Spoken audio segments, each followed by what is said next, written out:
1940. gada jūnijā, kad padomju tanki šķērsoja Latvijas robežu un okupācijas spēki pārņēma Rīgu, kādā Zviedrijas ostā stāvēja vīrs, kura kabatā atradās dokuments, par kuru nezināja gandrīz neviens pasaulē. Šis dokuments apliecināja, ka šis cilvēks saskaņā ar Latvijas Republikas satversmi ir vienīgais likumīgais valsts vadītājs, jo prezidents Kārlis Ulmanis bija zaudējis brīvību un vairs nevarēja pildīt savus pienākumus. Viņa vārds bija Pauls Kalniņš, un viņš bija pēdējais brīvi ievēlētais Saeimas priekšsēdētājs, kam saskaņā ar konstitūciju automātiski pārgāja prezidenta pilnvaras ārkārtas situācijā. Bet šo faktu apzināti noklusēja gan padomju vara, gan rietumu sabiedrotie, gan pat daļa latviešu trimdas organizāciju, jo atzīt Kalniņu par likumīgo prezidentu nozīmētu atzīt, ka Latvija juridiski nekad nav beigusi eksistēt.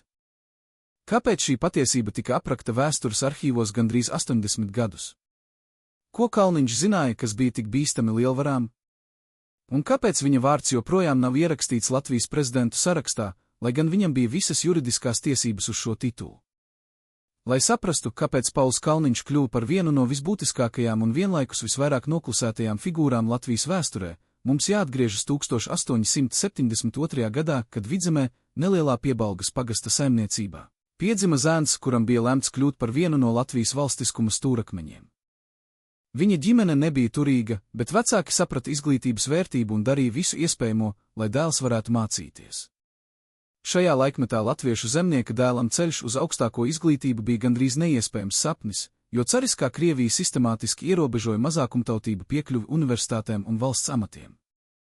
Taču Pauls Kalniņš jau no bērnības izrādīja ārkārtēju apņēmību un intelektuālas spējas, kas viņu atšķīra no vienaudžiem un lika skolotājiem saskatīt viņā nākotnes līderi.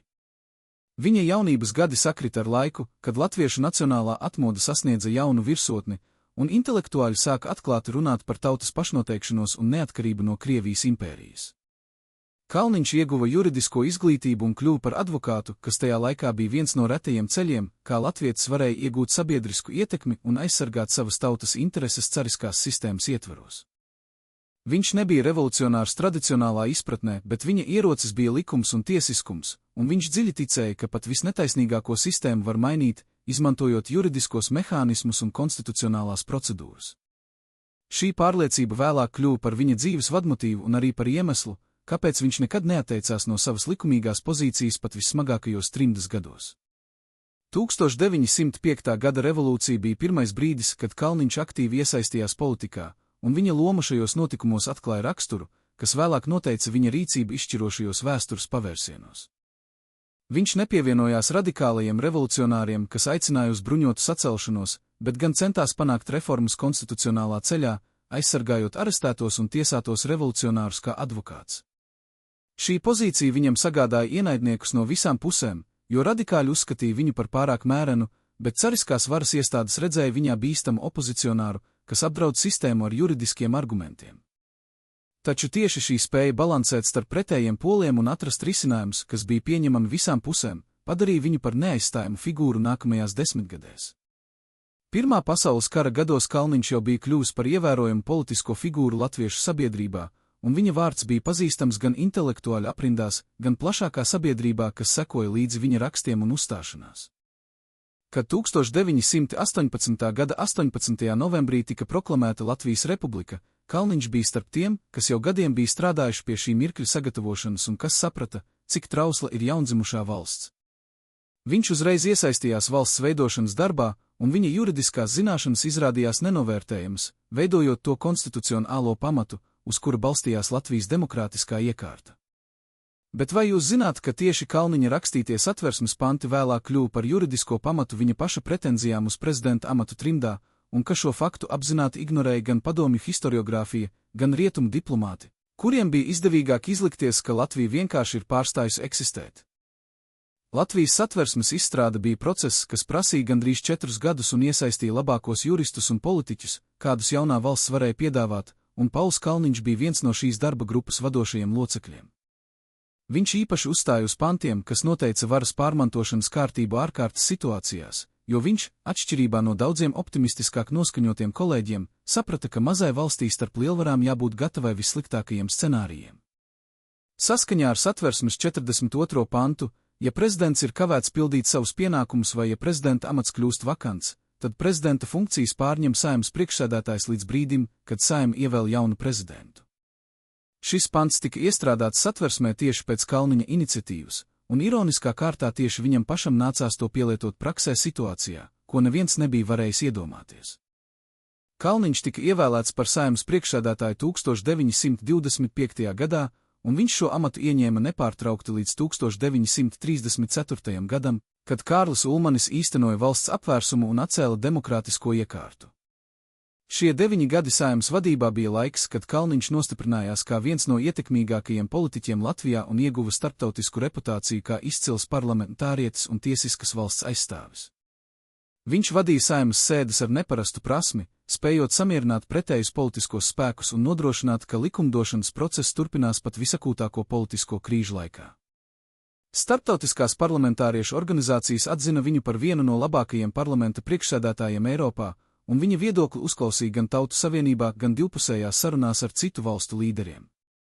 Taču 1934. gada 15. maijs pārvērta visu Latvijas politisko ainavu un izbeidza Kalniņa oficiālo politisko karjeru uz turpmākajiem 6 gadiem. Kārlis Ulmanis ar armijas atbalstu atcēla Saeimu, apturēja Satversmes darbību un nodibināja autoritāru režīmu, kas formāli turpināja pastāvēt līdz padomju okupācijai. Kalniņš tika atcelts no Saeimas priekšsēdētāja amata, un viņam tika liegta jebkāda politiskā darbība, taču viņš netika arestēts vai izsūtīts, jo Ulmanis saprata, ka Kalniņa starptautiskā reputācija padarītu šādu soli politiski neiespējamu. 6 gadi Ulmaņa autoritārā režīma laikā bija klusēšanas un gaidīšanas laiks, bet Kalniņš nekad nepārtrauca uzskatīt sevi par likumīgo Saeimas priekšsēdētāju, jo Saeima netika atlaista saskaņā ar konstitucionālo procedūru, bet vienkārši tika nelikumīgi izklīdināta. Šis juridiskais smalkums vēlāk izrādījās izšķirošs, jo saskaņā ar starptautiskajām tiesībām un Latvijas satversmi Kalniņš joprojām bija pēdējais likumīgi ievēlētais Saeimas priekšsēdētājs, un neviena leģitīma procedūra nebija viņu no šī amata atbrīvojusi. Kad 1940. gada jūnijā padomju karaspēks iebruka Latvijā un Ulmanis zaudēja brīvību, Satversmes 42. pants automātiski aktivizējās, un prezidenta pilnvaras juridiski pārgāja uz Kalniņu. Viņš šo faktu apzinājās un dokumentēja, lai gan tobrīd atradās ceļā uz Zviedriju un nevarēja šīs pilnvaras faktiski īstenot. Bet vai juridisks status zaudē savu spēku tikai tāpēc, ka to nav iespējams praktiski realizēt, vai arī likumīgā valdības kontinuitāte turpina pastāvēt neatkarīgi no fiziskās kontrolas pār teritoriju? Kalniņa bēgšana no Latvijas 1940. gada jūnijā bija dramatisks notikumu kopums, par kuru arhīvos ir saglabājušies tikai fragmentāri dati, jo lielākā daļa dokumentu tika apzināti iznīcināti vai pazuda karadarbības hausā. Viņš pameta Rīgu vienā no pēdējiem kuģiem, kas devās uz Zviedriju, dažas dienas pirms padomju spēki pilnībā pārņēma galvaspilsētu un sāka arestēt politiskos līderus. Līdzi viņam bija neliels dokumentu komplekts, kas apliecināja viņa amatu un pilnvaras, kā arī satversmes teksts un citi juridiski materiāli, kas vēlāk kalpoja par pamatu trimdas valdības dibināšanai. Daudzi viņa kolēģi un draugi neizdevās aizbēgt, un viņu liktenis padomju represiju mašīnā joprojām ir viens no Latvijas vēstures tumšākajiem periodiem. Zviedrijā Kalniņš uzreiz sāka organizēt latviešu politisko darbību trimdā un nodibināja kontaktus ar citiem bēgļiem un ar rietumu valdībām, cenšoties panākt starptautisku atzīšanu Latvijas valdībai trimdā. Viņa galvenais arguments bija vienkāršs un juridiski nevainojams, proti, ka saskaņā ar Latvijas satversmi viņš ir likumīgais valsts vadītājs, jo pēdējais likumīgais prezidents ir zaudējis brīvību un nevar pildīt savus pienākumus. Šis arguments bija tik spēcīgs, ka pat rietumu diplomāti, kas nebija ieinteresēti sarežģīt attiecības ar Padomju Savienību, nevarēja to pilnībā noraidīt bez pretrunīguma ar saviem pamatprincipiem par likumību un tiesiskumu. Kalniņš prasīja, lai Latvijas diplomātiskās pārstāvniecības, kas joprojām pastāvēja vairākās rietumu valstīs, tiktu atzītas par likumīgās valdības pārstāvjiem un lai trimdas valdībai tiktu piešķirts tāds pats status kā citām trimdas valdībām, piemēram, Polijas vai Čehoslovākijas valdībai Londonā. Bet šeit sākās sarežģījumi, kas atspoguļo starptautiskās politikas cinismu un lietvaru intereses, kas bieži dominē pār tiesiskumu principiem un mazo valstu tiesībām. Rietumu sabiedrotie, īpaši Lielbritānija un Amerikas Savienotās valstis, atradās sarežģītā situācijā, jo viņiem bija nepieciešama Padomju Savienības sadarbība karā pret nacistisko Vāciju, un atzīt Latvijas valdību trimdā nozīmētu atklāti apšaubīt padomju aneksijas likumību. Diplomātiskais kompromiss, ko izvēlējās rietumu valstis, bija atzīt Latvijas diplomātiskās pārstāvniecības de facto, bet ne de jure, kas praktiski nozīmēja, ka Latvija juridiski turpina pastāvēt. Bet rietumu valstis nekad publiski neapšaubīs padomju kontroli pār Baltijas valstīm. Kalniņš uzskatīja šo kompromisu par nodevību un par starptautisko tiesību pārkāpumu, bet viņam nebija resursu vai ietekmes, lai mainītu lielvalstu politiku.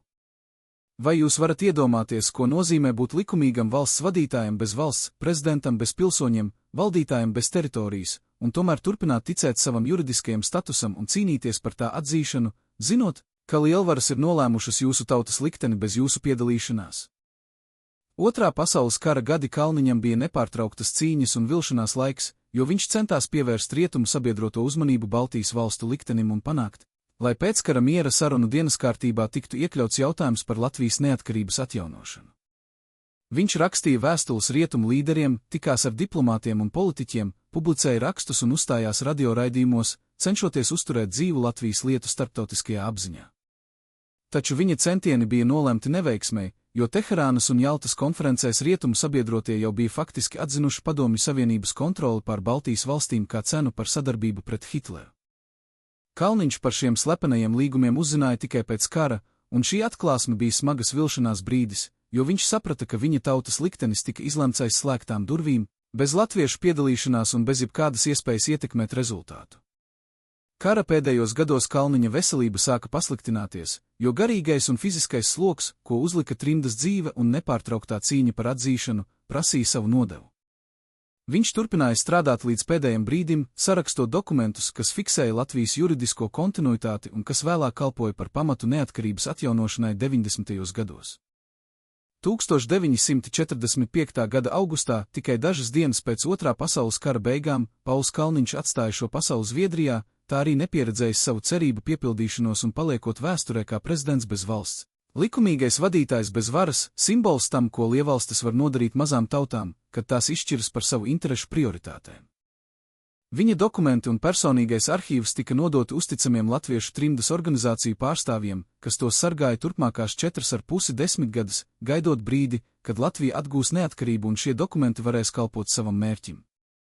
Šie dokumenti saturēja ne tikai juridiskus materiālus par Latvijas valstiskumu kontinuitāti, bet arī personīgo korespondenci ar rietumu līderiem, diplomātisko pārstāvniecību ziņojumus un analīzi par padomju okupācijas norisēm, kas sniedza unikālu ieskatu tajā, ko rietumu valdības zināja par notiekošo Baltijā un ko izvēlējās ignorēt. Daļa šo dokumentu joprojām nav pilnībā publicēta, un historiki turpina strīdēties par to, vai pilna to atklāšana varētu mainīt mūsu izpratni par rietumu atbildību Baltijas valstu okupācijā. Jautājums par Kalniņa statusu kā Latvijas prezidentu trimdā joprojām izraisa diskusijas historiku un juristu vidū, jo tas skar fundamentāls jautājums par valsts kontinuitāti un suverēnās varas leģitimitāti. Viena nostāja uzskata, ka Kalniņš bija pilnībā likumīgs prezidents saskaņā ar Satversmes burtu un garu, un ka Latvijas valstiskums nekad nepārtrūka, tikai tika vardarbīgi apturēta tā faktiskā īstenošana. Otra nostāja argumentē, ka prezidenta pilnvaru pārņemšana prasa formālu procedūru un deklarāciju, ko Kalniņš nekad nav veicis, un tāpēc viņš juridiski nekad nav bijis prezidents. Trešā nostāja norāda, ka jautājums ir akadēmisks, jo bez faktiskās kontrolas pār teritoriju un iedzīvotājiem jebkura valdība trimdā ir tikai simboliska un tai nav reālas konstitucionālās nozīmes. Taču šīs akadēmiskās debatas aizēno daudz svarīgāku jautājumu, proti, kāpēc Pauls Kalniņš nav iekļauts oficiālajā Latvijas prezidentu sarakstā un kāpēc viņa konstitucionālais status tiek noklusēts vēstures mācību grāmatās. Ja mēs atzīstam Latvijas valstiskuma nepārtrauktību, kas ir oficiālā Latvijas republikas nostāja kopš neatkarības atjaunošanas, tad mums jāatzīst arī institūciju nepārtrauktība, ieskaitot prezidenta amatu. Un ja prezidents Ulmanis zaudēja iespēju pildīt savus pienākumus 1940. gadā, tad saskaņā ar Satversmes 42. pantu prezidenta funkcijas automātiski pārgāja uz Saeimas priekšsēdētāju Paulu Kalniņu. Kāpēc šī loģiskā ķēde tiek ignorēta un kas no tā gūst labumu? Atbilde varētu slēpties tajā, ka pilnīga Kalniņa atzīšana par likumīgo prezidentu radītu sarežģītus juridiskus un politiskus jautājumus, uz kuriem nevienam nav ērtas atbildes. Ja Kalniņš bija prezidents, tad kas bija viņa pēctecis pēc viņa aiziešanas, un kā tika saglabāta prezidenta amata kontinuitāte trimdā? Šis jautājums ved pie sarežģītas trimdas organizāciju vēstures, kur dažādas grupas pretendēja uz leģitimitāti un kur nebija vienotas pozīcijas par to, kas pārstāv Latvijas valsti. Atzīt Kalniņu nozīmētu arī atzīt, ka Ulmaņa autoritārais režīms nebija likumīgs, jo tas tika nodibināts, pārkāpjot satversmi, un šī atzīšana radītu jautājumus par paša Ulmaņa statusu, kas joprojām tiek godināts kā tautas vadonis un moceklis. Arhīvu dokumenti, kas tika atklāti pēc Latvijas neatkarības atjaunošanas, sniedz fascinējošu ieskatu tajā, kā rietumu valstis risināja Baltijas jautājumu kara laikā un pēc tā. Amerikas Savienoto Valstu valsts departamenta dokumenti atklāja, ka diplomāti bija pilnībā informēti par padomju noziegumiem Baltijā, ieskaitot deportācijas un politiskās represijas, bet apzināti izvēlējās šo informāciju nepubliskot, lai nesarežģītu attiecības ar Padomju Savienību. Britu dokumenti rāda līdzīgu ainu, kur Foreign Office ierēdņi diskutēja par Baltijas valstu juridisko statusu un nonāca pie secinājuma, ka ir izdevīgāk uzturēt neskaidru pozīciju, kas nedod skaidru atbildi nevienai pusei. Šīs debatas turpinājās visus augstā kara gadus, un Kalniņa vārds un viņa pretenzijas tika apspriesti simtiem slepenās telegrammas un memorandu, kas tagad ir pieejami pētniekiem. Bet kāpēc šī informācija joprojām nav kļuvusi par daļu no populārās vēstures izpratnes, un kāpēc lielākā daļa latviešu nekad nav dzirdējuši par Paulu Kalniņu kā potenciālo prezidentu trimdā? Latvijas historiogrāfijā padomju periodā Kalniņš tika attēlots kā buržuāzisks politiķis, kas aizbēga no tautas un kas kalpoja ārzemju imperialistiem cīņā pret sociālismu. Šī propaganda bija tik efektīva, ka pat pēc neatkarības atjaunošanas daudzi cilvēki joprojām uztver viņu ar aizdomām vai vienkārši nezina par viņa patieso lomu Latvijas vēsturē. Turklāt padomju historiki apzināti noklusēja konstitucionālos jautājumus par varas pārmantošanu, jo atzīt Kalniņa pretenzijas nozīmētu atzīt, ka padomju vara Latvijā bija nelikumīga un ka likumīgā valdība turpināja pastāvēt trimdā. Šī noklusēšanas politika izrādījās tik veiksmīga, ka pat mūsdienu Latvijā daudzi neapzinās, cik sarežģīts ir jautājums par valsts vadības kontinuitāti okupācijas periodā. Kalniņa personīgā dzīve trimdā bija pilna grūtību un zaudējumu, kas padara viņa stāstu vēl traģiskāku un cilvēciskāku. Viņš bija šķirts no daudziem ģimenes locekļiem, kas palika Latvijā un cieta no padomju represijām, un viņam nācās samierināties ar domu, ka viņš, iespējams, nekad vairs neredzēs savu dzimteni. Viņa finansiālā situācija trimdā bija nestabila, jo bijušajam valsts augstākajam amatpersonai nebija ietaupījumu vai pensijas, un viņam bija jāpaļaujas uz trimdas kopienas atbalstu un neregulāriem ienākumiem no rakstiem un konsultācijām. Taču viņš nekad nesūdzējās par saviem personīgiem apstākļiem un turpināja veltīt visu savu enerģiju Latvijas lietai, uzskatot, ka viņa personīgās grūtības ir niecīgas salīdzinājumā ar to, ko cieš viņa tauta okupētajā Latvijā. Viņa korespondence ar citiem trimdas politiķiem un diplomātiem atklāja cilvēku, kas līdz pēdējai dienai saglabāja cerību un ticību, ka taisnība galu galā uzvarēs un ka Latvija atgūs savu neatkarību.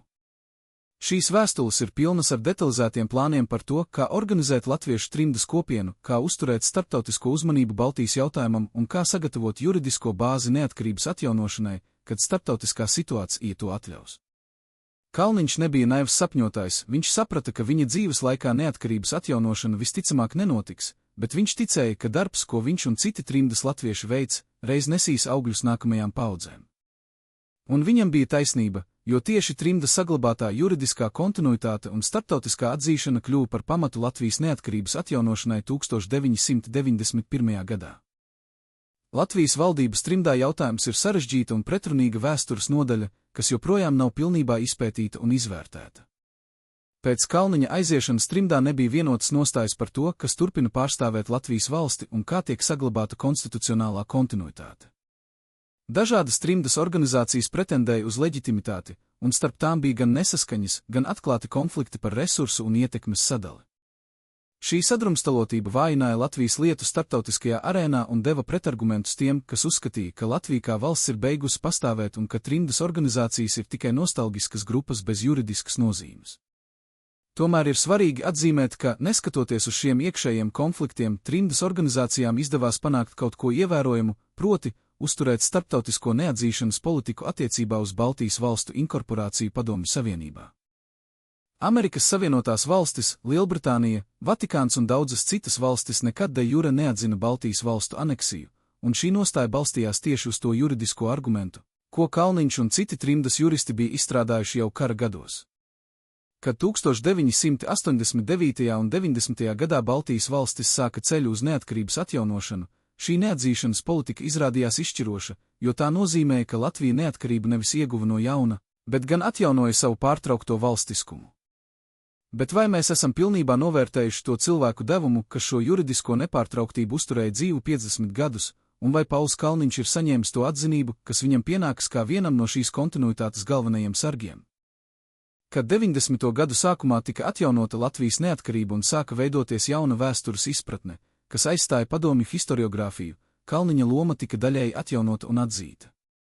Viņa vārds parādījās vēstures grāmatās kā ievērojams Pirmās republikas politiķis un Saeimas priekšsēdētājs, un viņa nopelni Satversmes izstrādē tika attiecīgi novērtēti.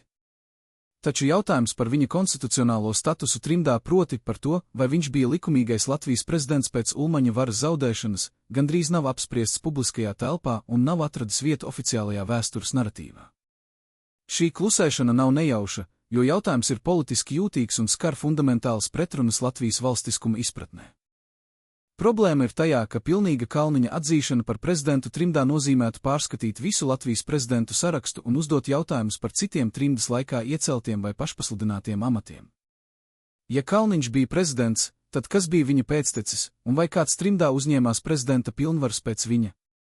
Šie jautājumi ved pie sarežģītas trimdas organizāciju un diplomātisko pārstāvniecību vēstures, kas nav viendabīga un kur bija daudz pretrunīgu pretenziju un strīdu. Vieglāk ir vienkārši apiet šo problemātiku, nekā mēģināt to atrisināt konsekventi un juridiski korekti, un tāpēc Kalniņa prezidentūra paliek vēstures pelēkajā zonā, nepilnībā atzīta, bet arī nepilnībā noliegta.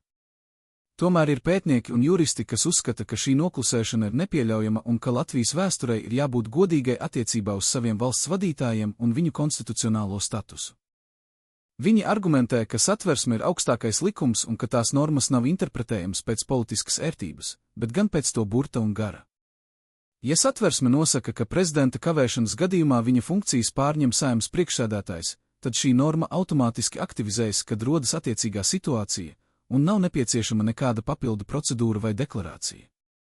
Saskaņā ar šo interpretāciju Kalniņš kļuva par Latvijas prezidentu brīdī, kad Ulmanis zaudēja brīvību, un viņš palika prezidents līdz savai aiziešanai, neatkarīgi no tā, vai kāds viņu par prezidentu atzina vai ne. Šī interpretācija ir juridiski pamatota, bet tā rada politiski neērtas sekas, un tāpēc tā nav guvusi oficiālu atzīšanu.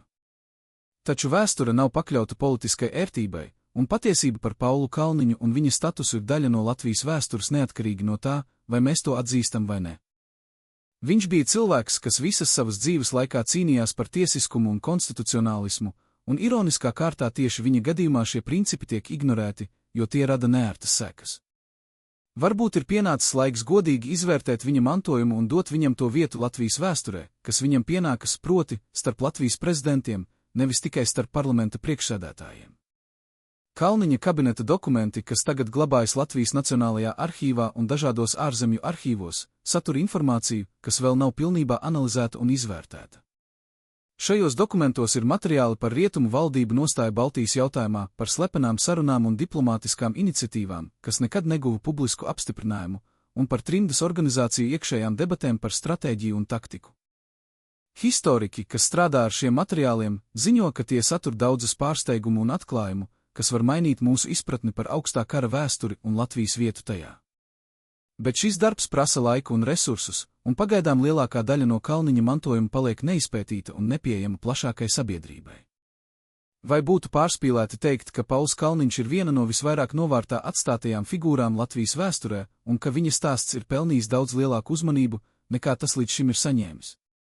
Viņa dzīves stāsts ir arī stāsts par mazo valstu traģēdiju starptautiskajā sistēmā, kur lielvalstis lemj par mazāko likteni bez viņu piedalīšanās un kur tiesiskums bieži tiek upurēts politiskās liederības vārdā. Kalniņš visas savas dzīves laikā ticēja tiesiskai kārtībai un uzskatīja, ka starptautiskās tiesības aizsargās mazo tautu tiesības pret agresoru patvaļu. Šī ticība izrādījās naiva, jo, kad bija jāizvēlas starp principiem un interesēm, rietumu sabiedrotie izvēlējās intereses un pameta Baltijas valstis padomju kontrolē. Kalniņa traģēdija ir tāda, ka viņš palika uzticīgs principiem, kas viņu nodeva, un turpināja ticēt sistēmai, kas viņu ignorēja. Taču varbūt viņa ticība nebija velts, jo galu galā principi, par kuriem viņš cīnījās, tomēr uzvarēja. Padomju savienība sabruka, Latvija atguva neatkarību, un starptautiskās tiesības, lai arī nepilnīgas un bieži pārkāptas, joprojām ir pamats, uz kura balstās mazliet taisnīgāka starptautiskā kārtība. Kalniņš šo uzvaru nepieredzēja, bet viņa darbs un viņa ticība bija daļa no tā gara spēka, kas ļāva latviešu tautai saglabāt savu identitāti un cerību cauri 50 okupācijas gadiem. Viņš nebija varonis klasiskā izpratnē, viņš nekad nevadīja armijas un nekad neuzvarēja kaujas, bet viņš uzturēja dzīvu ideju, un šī ideja galu galā izrādījās spēcīgāka par tankiem un okupācijas varu. Mūsdienu Latvijā Kalniņa vārds nav aizmirsts, bet tas arī nav kļuvis par daļu no nacionālās atmiņas tā, kā citu Pirmās republikas vadītāju vārdi. Viņam nav pieminekļa Rīgas centrā, viņa vārds nav nosaukts nevienai ielai galvaspilsētā, un viņa dzimšanas un aiziešanas gadadienas netiek atzīmētas ar valsts pasākumiem. Šī noklusēšana ir daļēji saprotama, jo Kalniņš bija sarežģīta figūra, kura status rada neērtas diskusijas, bet tā ir arī netaisnīga pret cilvēku, kas veltīja savu dzīvi Latvijas valstiskuma aizstāvēšanai. Varbūt ir pienācis laiks mainīt šo situāciju un dot Paulam Kalniņam to vietu Latvijas vēsturē un sabiedrības atmiņā, kas viņam pienākas. Jautājums, ko mēs uzdodam šī dokumentālā sākumā, proti, vai Pauls Kalniņš bija Latvijas prezidents, nav tikai akadēmisks vai juridisks jautājums. Tas ir jautājums par to, kā mēs saprotam Latvijas valstiskumu un tā kontinuitāti, par to, kā mēs godinām tos, kas cīnījās par mūsu brīvību, un par to, cik godīgi mēs esam gatavi būt ar savu vēsturi. Kalniņa stāsts ir stāsts par principiem un par cenu, ko nākas maksāt par uzticību tiem, bet tas ir arī stāsts par cerību un par to, ka patiesība galu galā tomēr uzvar, pat ja tiem, kas par to cīnās, nav lemts pieredzēt šo uzvaru. Nākamajā nodaļā mēs dziļāk iedziļināsimies tajā, ko atklāja arhīvu dokumenti par Kalniņa trimdas gadiem un par slepenajām sarunām, kas noteica Baltijas valstu likteni Otrā pasaules kara laikā un pēc tā. Jūs uzzināsiet par vēstulēm, kas tika rakstītas pasaules līderiem un kas nekad nesaņēma atbildi, par plāniem, kas tika izstrādāti un kas nekad netika īstenoti, un par cerībām, kas tika sagrautas, bet kas tomēr nekad pilnībā nenomira. Kalniņa arhīvs ir loks pagātnē, kas parāda, cik tuvu un vienlaikus cik tālu Latvija bija no savas. Tagad parunāsim par kaut ko, ko maz kurš zina, proti par Kalniņa attiecībām ar citiem Baltijas valstu trimdas līderiem un par kopīgajiem centieniem panākt starptautisku atzīšanu visām trim Baltijas valstīm. Igaunija un Lietuva atradās līdzīgā situācijā kā Latvija, un abu valstu trimdas organizācijas sadarbojās ar Kalniņu un viņa kolēģiem, cenšoties apvienot spēkus cīņā par starptautisku uzmanību. Šī sadarbība nebija vienmēr viegla, jo starp tērim tautām bija arī nesaskaņas un sāncensība, bet kopīgā interese, proti atjaunot neatkarību, bija pietiekami spēcīga, lai pārvarētu šīs atšķirības un strādātu kopā būtiskākajos jautājumos. Kalniņš bija viens no iniciatoriem tam, ko var saukt par Baltijas valstu kopīgo diplomātisko stratēģiju trimdā, proti par saskaņotu pieeju rietumu valdībām un starptautiskajām organizācijām, kas uzsvēra visu trīs valstu kopīgo likteni un kopīgās prasības. Viņš saprata, ka katra valsts atsevišķi ir par vāju, lai piesaistītu lielvalstu uzmanību, bet kopā trīs Baltijas valstis pārstāv pietiekami nozīmīgu reģionu, lai starptautiskā sabiedrība nevarētu tās pilnībā ignorēt. Šī stratēģija izrādījās pareiza ilgtermiņā, jo tieši Baltijas valstu kopīgā nostāja un saskaņotā rīcība bija viens no faktoriem, kas veicināja augstā kara beigas un neatkarības atjaunošanu. Taču kara laikā šī sadarbība saskārās ar nopietnām grūtībām, jo rietumu sabiedrotie nebija ieinteresēti atbalstīt nekādas Baltijas iniciatīvas, kas varētu sarežģīt viņu attiecības ar Padomju Savienību. Kalniņa vēstules rietumu līderiem parasti palika bez atbildes vai saņēma formālas un neko nesološas atbildes, kas būtībā nozīmēja, ka Baltijas jautājums nav rietumu prioritāšu sarakstā. Šī pieredze bija ārkārtīgi nomācoša, jo tā atklāja, cik maz sver mazas tautas tiesības un cieņa, kad lievaras ir nolēmušas citādi. Kalniņš nekad nepieņēma šo realitāti kā normālu vai pieņemamu, un viņš turpināja protestēt un argumentēt līdz pēdējai dienai, pat zinot, ka viņa protesti nekas nemainīs īstermiņā. Viņa korespondence ar Frankliņu Ruzveltu un Winstonu Čērčilu, kas tagad ir pieejama arhīvos, ir pārsteidzošs dokuments par vienu cilvēku mēģinājumu ietekmēt pasaules vēsturi ar rakstisku argumentu spēku.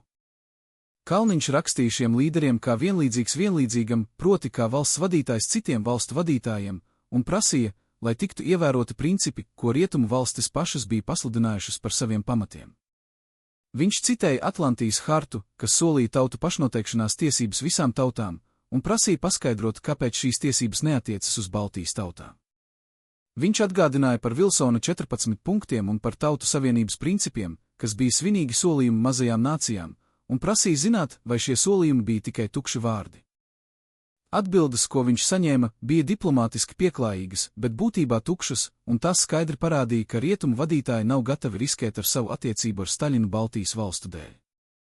Čērčils personīgi simpatizēja Baltijas valstu lietai, bet viņš uzskatīja, ka kara uzvarēšana ir prioritāte, kas attaisno kompromisus ar Padomju Savienību, un ka Baltijas jautājumu varēs risināt pēc kara.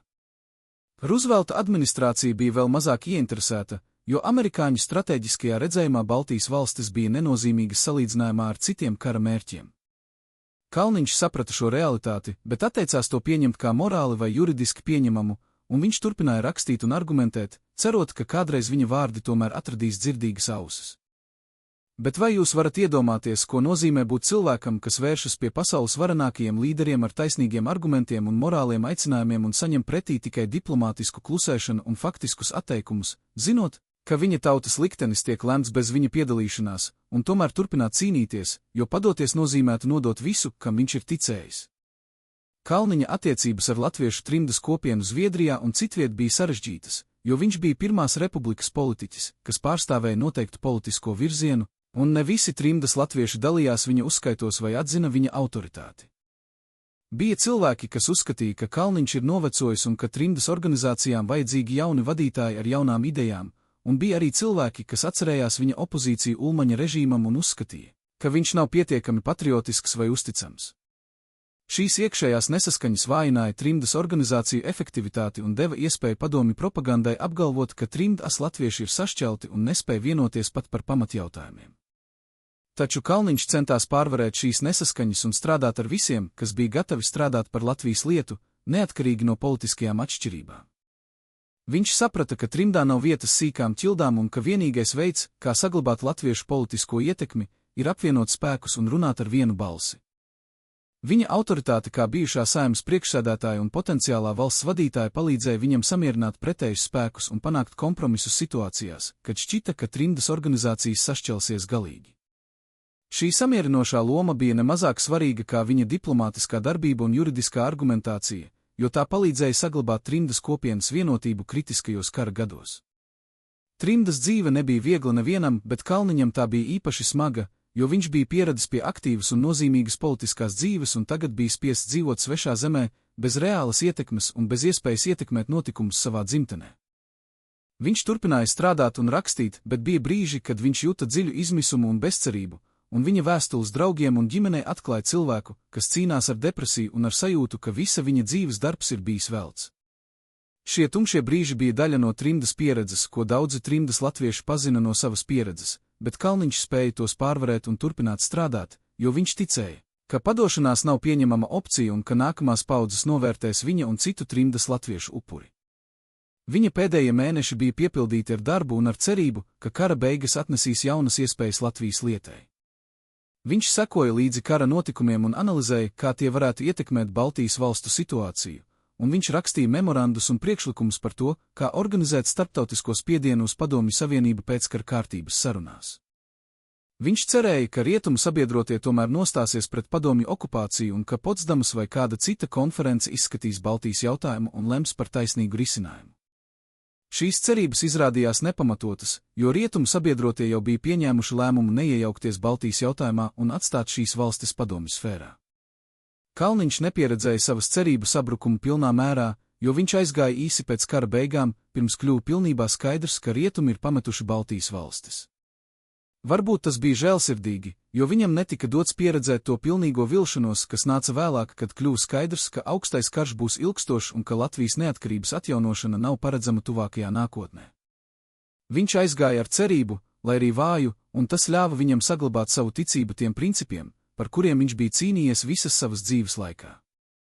Viņa mantojums bija dokumenti un idejas, kas turpināja dzīvot un kas galu galā nesīs augļus, kad Latvija atguva savu neatkarību gandrīz 50 gadus vēlāk. Bet ko mēs varam mācīties no Kalniņa stāsta šodien, un kādu nozīmi viņa dzīve un darbs var dot mūsu izpratnē par Latvijas vēsturi un par mūsu pašu vietu tajā? Pirmkārt, Kalniņa stāsts ir atgādinājums par to, cik svarīgi ir principi un cik dārga var būt uzticība tiem. Viņš varēja izvēlēties vieglāku ceļu, proti pieņemt realitāti un pielāgoties jaunajiem apstākļiem, bet viņš izvēlējās turpināt cīnīties par to, kam viņš ticēja, pat zinot, ka uzvara nav redzama. Šī izvēle nav pašsaprotama un nav viegla, un mēs varam tikai abrīnot cilvēku, kas bija gatavs maksāt šādu cenu par saviem principiem. Viņa piemērs atgādina, ka vērtības nav tikai skaisti vārdi, bet gan kaut kas, par ko ir vērts cīnīties un ciest, un ka uzticība principiem ir tas, kas galu galā atšķir lielas personības no viduvējības. Otrakārt, Kalniņa stāsts ir atgādinājums par mazo tautu traģisko situāciju starptautiskajā sistēmā un par to, cik maz garantiju šī sistēma patiesībā piedāvā tiem, kas nav lieli un vareni.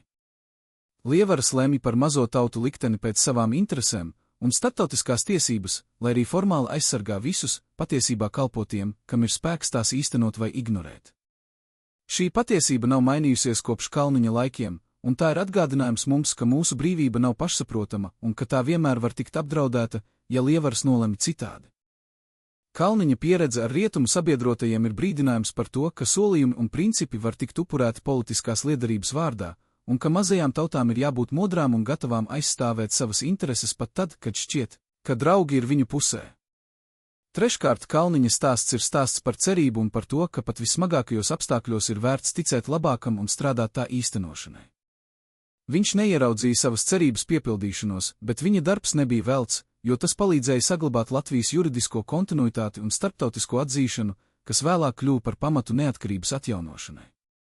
Daudzi cilvēki, kas cīnās par taisnīgumu, neredz savas cīņas rezultātus, bet viņu darbs nav velts, jo tas rada pamatu, uz kura nākamās paaudzes var būvēt. Kalniņa piemērs atgādina, ka vēsture ir garš process un ka mēs visi esam tikai viena posma dalībnieki, bet mūsu rīcība tomēr var ietekmēt to, kas notiks pēc mums.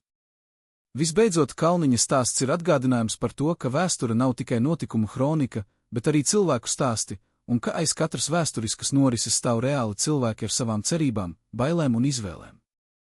Kalniņš nebija abstrakts politiķis vai vēsturisks tēls, viņš bija cilvēks, kas mīlēja savu zemi un savu tautu un kas bija gatavs visu upurēt šīs mīlestības vārdā. Viņa stāsts ir cilvēcisks stāsts, un tieši tāpēc tas ir tik aizkustinošs un tik svarīgs mūsu izpratnē par to, kas bija tie cilvēki, kas cīnījās par mūsu brīvību un kas maksāja tik dārgu cenu par to, ko mēs šodien uzskatām par pašsaprotamu. Vai mēs esam pelnījuši to upuri, ko Pauls Kalniņš un daudzi citi trimdas latvieši atnesa mūsu brīvības labā, un vai mēs darām visu, lai godinātu viņu atmiņu un turpinātu viņu iesākto darbu? Šis jautājums ved mūs pie plašākas diskusijas par to, kā mēs kā sabiedrība atceramies un godinām savus vēsturiskos varoņus un kāda nozīme ir kolektīvai atmiņai mūsu nacionālās identitātes veidošanā. Latvijā ir daudzi pieminekļi un ielu nosaukumi, kas godina citus vēsturiskos darbiniekus, bet Kalniņa vārds šajā kontekstā ir pārsteidzoši reti sastopams. Tas nav tāpēc, ka viņa nopelni būtu mazāki par citu godināto personu nopelniem, bet gan tāpēc, ka viņa stāsts ir sarežģīts un rada neērtas diskusijas par varas leģitimitāti un konstitucionālo kontinuitāti. Taču vai tas ir pietiekams iemesls, lai noklusētu vienu no nozīmīgākajām figūrām Latvijas neatkarības cīņas vēsturē? Kalniņa piemiņas godināšana nav tikai simbolisks akts, bet arī izglītojošs process, kas var palīdzēt jaunākajām paudzēm saprast sarežģīto vēsturi, kas ir viņu mantojums. Viņa stāsts var kalpot kā ieeja diskusijai par konstitucionālismu un tiesiskumu, par mazo valstu vietu starptautiskajā sistēmā un par cerības un izturības nozīmi grūtos laikos. Šīs ir tēmas, kas ir aktuālas ne tikai vēsturiski, bet arī mūsdienās, un Kalniņa piemērs var kalpot kā spēcīgs un personisks veids, kā šīs tēmas aplūkot un izprast. Izglītības sistēmai būtu vērts apsvērt, kā labāk integrēt Kalniņa stāstu mācību programmās un kā palīdzēt jaunajiem cilvēkiem saprast, cik sarežģīta un daudzšķautņaina ir Latvijas vēsture. Turpinājumā mēs iedziļināsimies tajos dokumentos un liecībās, kas atklāja Kalniņa pēdējos mēnešus un nedēļas un kas ļauj mums saprast, ar ko viņš saskārās un ko viņš domāja savas dzīves izskaņā. Šīs liecības ir aizkustinošas un traģiskas, un tās parāda cilvēku, kas līdz pēdējiem brīdim saglabāja savu cieņu un savu ticību, neskatoties uz visu, ko viņš bija pieredzējis un zaudējis. Viņa stāsts ir atgādinājums par to, ka pat visgrūtākajos apstākļos cilvēki var saglabāt savu humanitāti un savu morālo kompasu, un ka tieši tas ir tas, kas padara viņus par varoņiem, nevis viņu panākumi vai neveiksmes. Bet pirms mēs turpinām, ļaujiet man uzdot vēl vienu jautājumu, kas, iespējams, ir tas būtiskākais no visiem.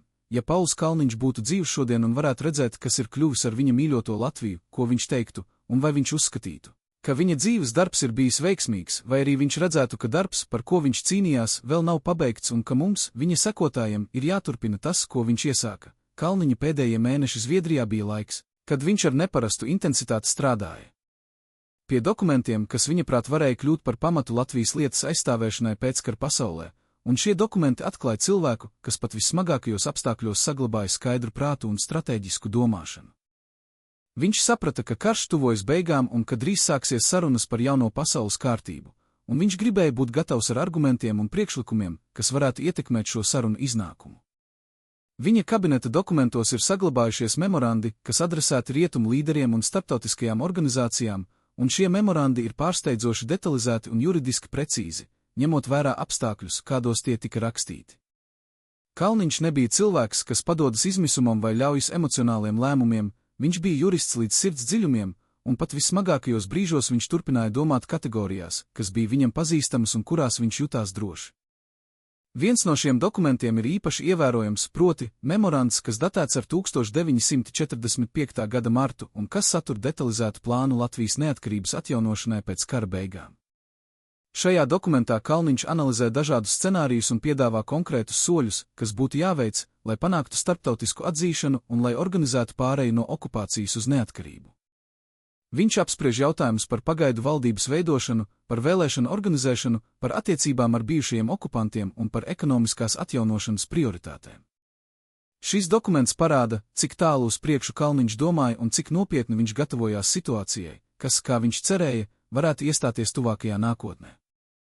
Taču šis pats dokuments arī atklāja, cik maz Kalniņš zināja par to, kas patiesībā notika aizkulisēs un kādus lēmumus rietumu sabiedrotie jau bija pieņēmuši par Baltijas valstu likteni.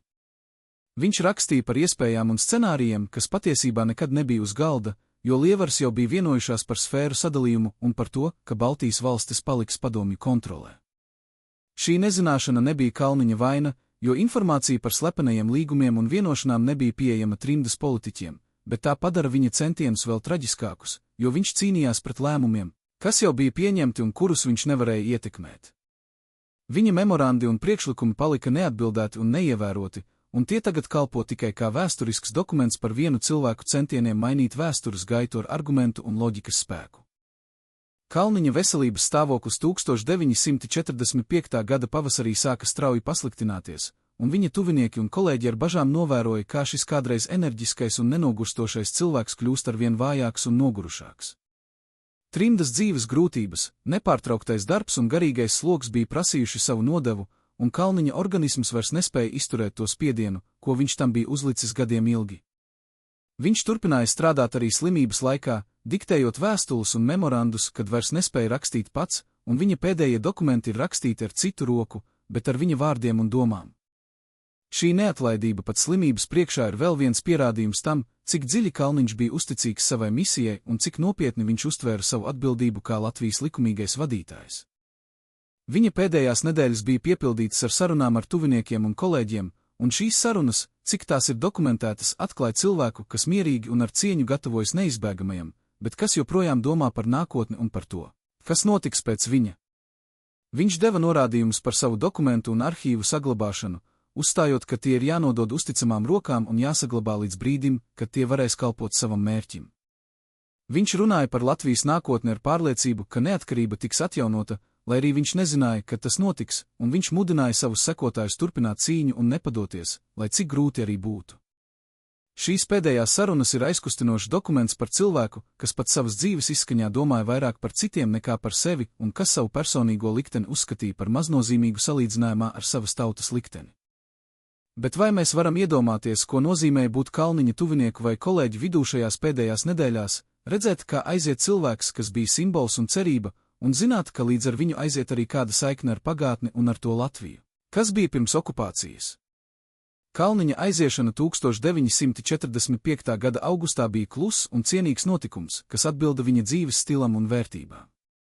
Viņš aizgāja mierīgi, apņemts ar tuviniekiem un draugiem, un viņa pēdējie vārdi, cik tie ir dokumentēti, bija par Latviju un par cerību, ka viņa tauta reiz atgūs savu brīvību.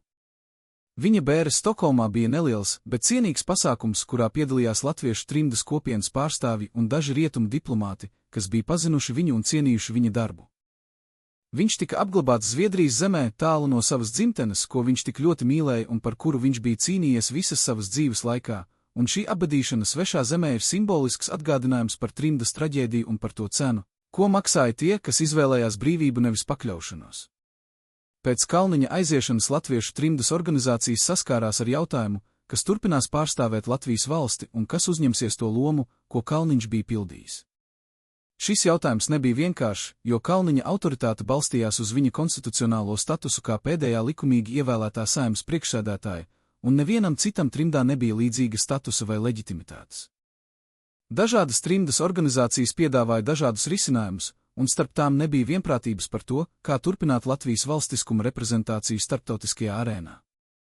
Šī neskaidrība vājināja trimdas politisko efektivitāti un radīja iespējas kritikai, ka trimdas latvieši nespēja vienoties pat par pamatjautājumiem. Tomēr Kalniņa mantojums turpināja dzīvot viņa dokumentos un idejās, kas kalpoja par pamatu turpmākajai trimdas darbībai. Viņa izstrādātie juridiskie argumenti par Latvijas valstiskuma nepārtrauktību tika izmantoti trimdas diplomātiskajā darbā un starptautiskajās organizācijās, un tie palīdzēja uzturēt starptautisko neatzīšanas politiku attiecībā uz Baltijas valstu inkorporāciju Padomju Savienībā. Viņa vīzija par to, kā organizēt trimdas kopienu un kā saglabāt latviešu identitāti svešumā, ietekmēja trimdas organizāciju darbu turpmākajās desmitgadēs. Un viņa ticība tam, ka Latvija reiz atgūs savu neatkarību, kalpoja par iedvesmas avotu tiem, kas turpināja cīņu pēc viņa un kas nodeva šo ticību nākamajām paudzēm. Augstā kara gadi bija ilgs un grūts periods latviešu trimdas kopienai, un daudzi no tiem, kas bija sākuši cīņu kopā ar Kalniņu, paši aizgāja, nepieredzējuši savas cerības piepildīšanos.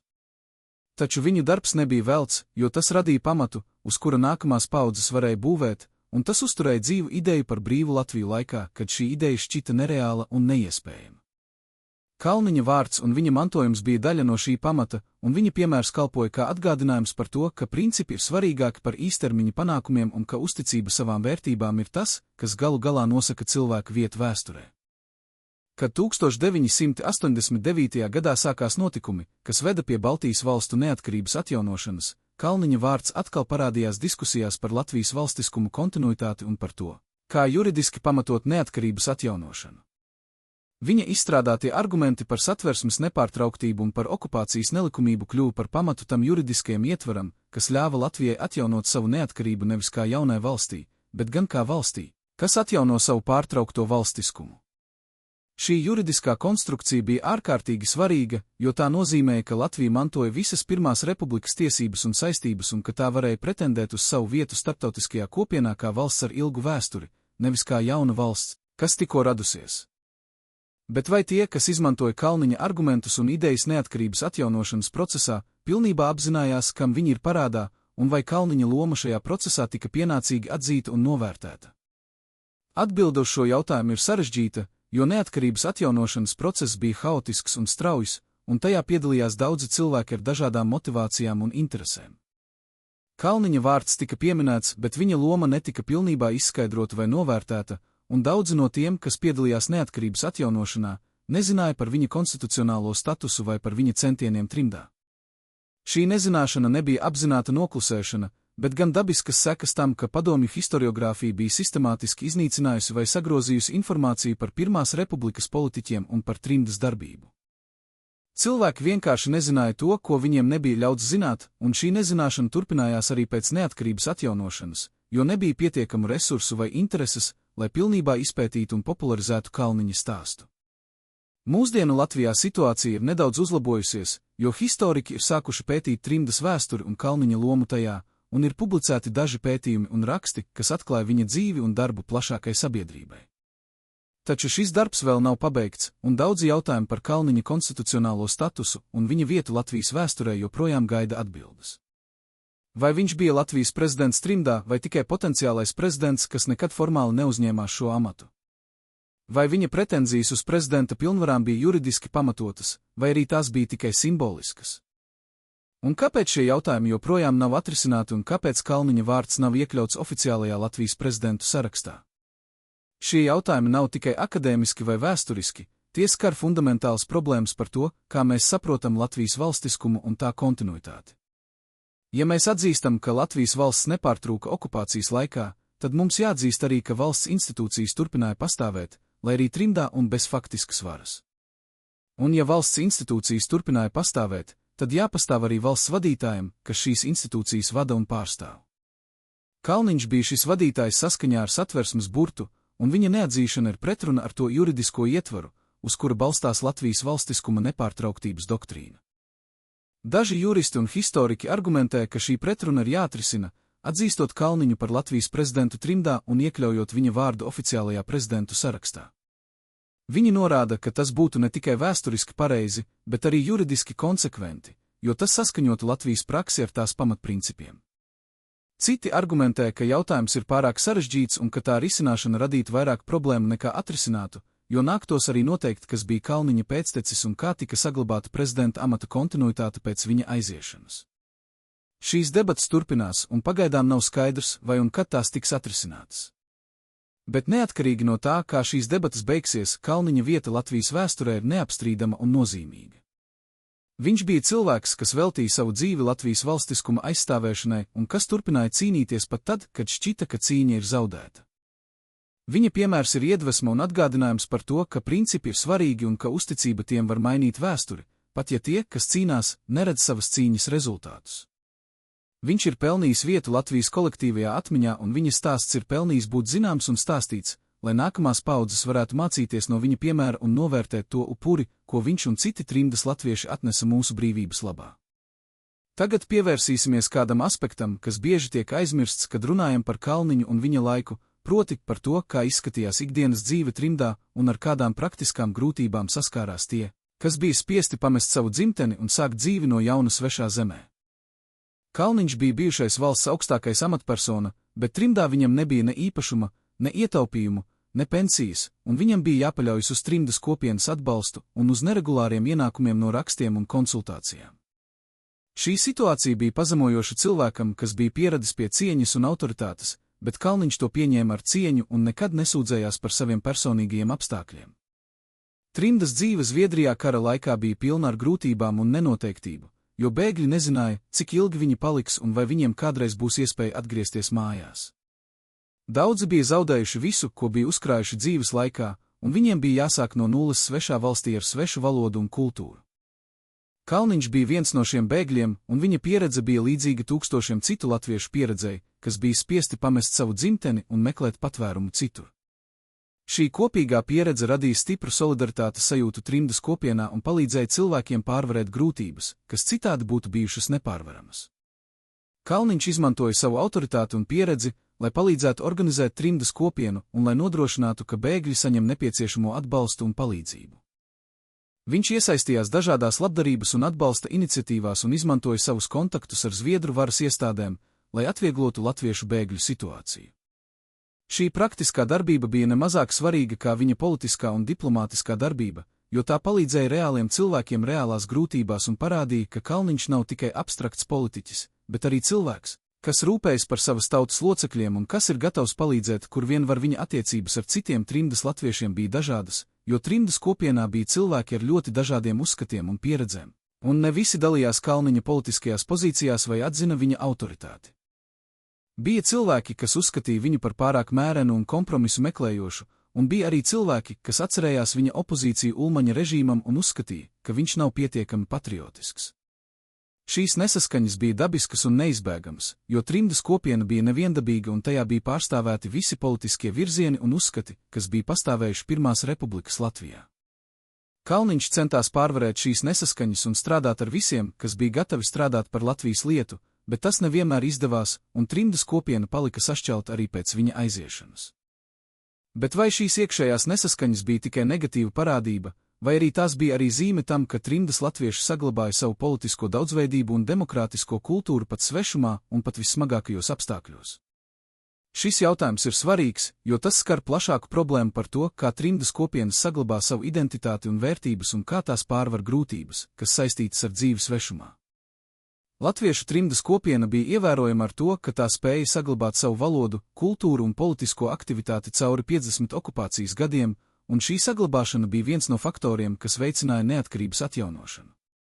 Kalniņš bija viens no tiem, kas lika pamatus šai saglabāšanai, un viņa darbs pirmajās trimdas gados bija izšķirošs tam, kā trimdas kopiena organizējās un kā tā definēja savu misiju un mērķus. Viņa vīzija par trimdas kopienu bija tāda, ka tā nav tikai bēgļu grupa, kas gaida iespēju atgriezties mājās, bet gan Latvijas valstiskuma nesēji un sargātāji, kas uztur dzīvu ideju par brīvu Latviju un kas sagatavo pamatu neatkarības atjaunošanai, kad starptautiskā situācija to atļaus. Šī vīzija bija ambicioza un prasīja no trimdas latviešiem lielu apņemību un upurgatavību, bet tā arī deva viņiem mērķi un jēgu, kas palīdzēja pārvarēt trimdas dzīves grūtības. Kalniņš saprata, ka cilvēkiem ir nepieciešams mērķis, lai viņi varētu izturēt grūtības, un viņš centās dot trimdas latviešiem šo mērķi, proti saglabāt Latviju un sagatavot tās atzimšanu. Šī vīzija izrādījās pareiza ilgtermiņā, jo trimdas latvieši tiešām spēja saglabāt savu identitāti un politisko aktivitāti cauri 50 gadiem, un viņu darbs bija viens no faktoriem, kas veicināja neatkarības atjaunošanu. Taču Kalniņš pats šo rezultātu nepieredzēja, un viņam bija jāaiziet, nezinot, vai viņa darbs nesīs augļus vai arī tas būs bijis velts. Šī nenoteiktība ir daļa no trimdas traģēdijas, jo daudzi no tiem, kas cīnījās par Latvijas brīvību, nekad neredzēja savas cīņas rezultātus un aizgāja ar cerību, bet bez pārliecības. Kalniņš bija viens no šiem cilvēkiem, un viņa stāsts ir atgādinājums par to, cik dārga var būt cīņa par brīvību un cik daudz upuru tā prasa no tiem, kas izvēlas to cīnīties. Tagad pievērsīsimies kādam citam aspektam, kas ir svarīgs Kalniņa stāsta izpratnē, proti viņa attiecībām ar Kārli Ulmani un viņa nostājai pret autoritāro režīmu, kas valdīja Latvijā no 1934. līdz 1940. gadam. Šīs attiecības ir sarežģītas un pretrunīgas, un tās atklāja Kalniņa raksturu un vērtības veidā, kas ir svarīgs viņa kopējās personības izpratnē. Kalniņš bija demokrāts un konstitucionālists, un viņš dziļi ticēja parlamentārajai demokrātijai kā labākajai valdības formai, un Ulmaņa apvērsums bija tieši uzbrukums visam, kam viņš ticēja un par ko viņš bija cīnījies. 1934. gada 15. maijā, kad Ulmanis ar armijas atbalstu atcēla Saimu un nodibināja autoritāro režīmu, Kalniņš bija viens no tiem, kas visskaidrāk saprata, kas notiek un kādas būs sekas. Viņš tika atcelts no Saimas priekšsēdētāja amata un viņam tika liekta jebkāda politiskā darbība, bet viņš netika arestēts vai izsūtīts, jo Ulmanis saprata, ka Kalniņa starptautiskā reputācija padarītu šādu soli politiski neiespējamu. Kalniņš palika Latvijā un dzīvoja klusā opozīcijā, nekad publiski neatbalstot režīmu, bet arī atklāti pret to neprotestējot, jo viņš saprata, ka atklāts protests būtu neefektīvs un varētu novest pie represijām pret viņu un viņa ģimeni. Šī klusā opozīcija ir radījusi jautājumus par Kalniņa morālo stāju un par to, vai viņam vajadzēja aktīvāk pretoties Ulmaņa režīmam. Daži kritiķi argumentē, ka Kalniņa klusēšana bija kompromiss ar autoritārismu un ka viņam vajadzēja skaidrāk nostāties pret režīmu, pat ja tas nozīmētu personīgus riskus. Citi argumentē, ka Kalniņa izvēle bija saprātīga un pragmatiska, jo atklāts protests būtu bijis neefektīvs un būtu tikai novedis pie viņa marginalizācijas vai represijām. Šīs debatas turpinās, un nav vienotas atbildes uz jautājumu, kā vajadzēja rīkoties demokrātam autoritārā režīma apstākļos. Taču ir svarīgi atzīmēt, ka